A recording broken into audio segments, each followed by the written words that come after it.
কি অবস্থায় আছে আমি নিজেই জানি না। আমি বোনের হাসপাতাল দিয়েছ কিনা আপনি শোনেন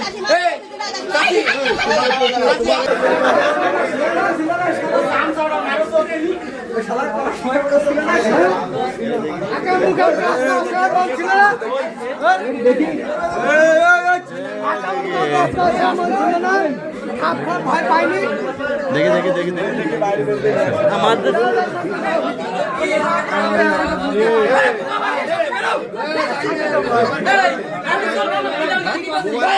তোমাদের লোকে ঢোকছে আর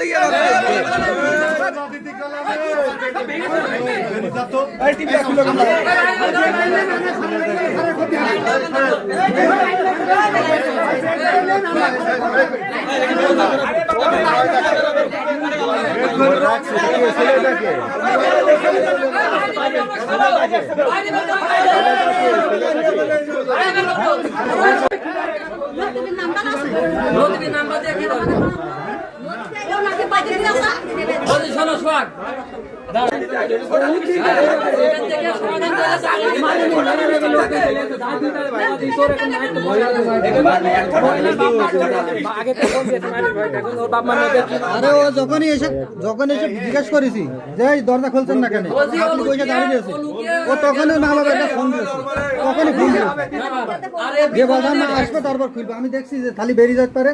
এবার আমি আর রানুল ভাই ছাদের উপর দেখি পাটির নিচে ঢেকে পুরো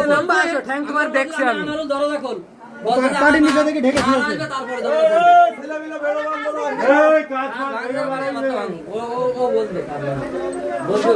এই কিডা রে